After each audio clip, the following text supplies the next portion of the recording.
Hi everybody, welcome to Live with Chaudhry here at PharmaLab Congress. It's the afternoon of day one. I'm delighted to be joined by David Guy from Associates of Cape Cod International, and we're going to find out a little bit more about Associates of Cape Cod International and what they're talking to delegates about this week. So, David, first of all, it's lovely to see you. How are you? I'm fine, thanks. It's nice to be back here in Dusseldorf. I used to visit quite regularly, but not been for a while.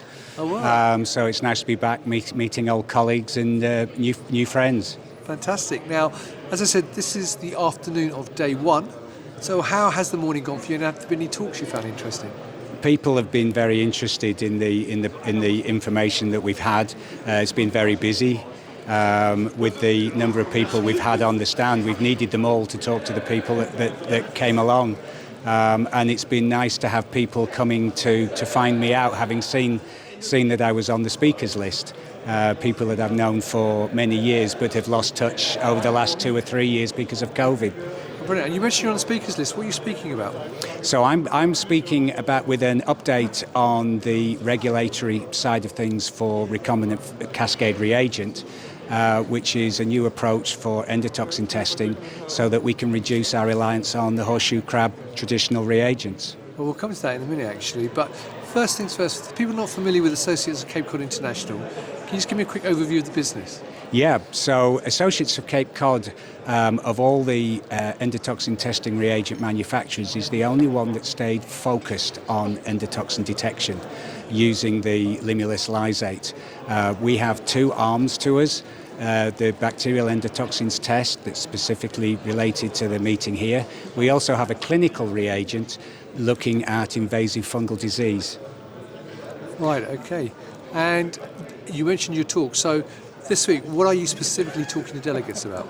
So here, it's an update. There's been a lot of conferences and a lot of presentations relating to recombinant reagents.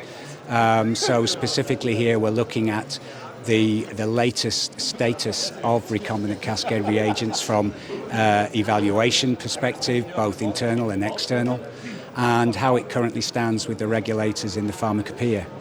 Right, and I can see behind you, you've got the PyroSmart NextGen. Is that what you're going to be talking about? PyroSmart NextGen is the recombinant Cascade reagent.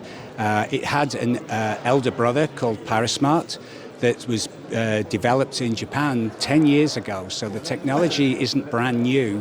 What's new is we've been able to develop it into using the Limulus, the American horseshoe crab genomes, rather than the original Tachypleus genome being used. And what difference does that make? In the grand scheme of things, it doesn't make a huge amount of difference, but when you're comparing methods, existing methods to new methods, it's easier to be as close as you can be to the original product. And all the LAL reagents, the traditional reagents, the first L is Limulus, which is the American horseshoe crab.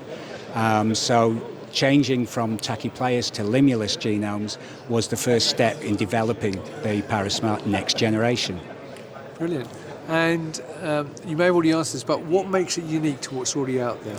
What's unique is that compared to the existing recombinant reagents, which was a big step forward originally, they were only producing the factor C element of the whole cascade in the horseshoe crab. The factor C is the part of the system in the traditional LAL that actually captures the endotoxin, that acknowledges its presence, for want of a better term.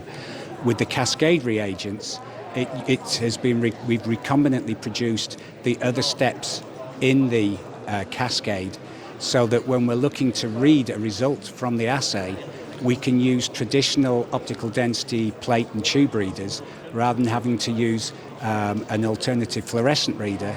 The difference being is the signal is amplified within the reaction, within the plate or the tube, rather than amplifying it externally in the instrument. Brilliant. Right, well that's fantastic. Now, you said you're talking today? Talking tomorrow. Which is the 23rd? 23rd, yes, correct. I lose track of dates as well. And I'll be on in the afternoon, so people are more than welcome to come and join us and ask questions.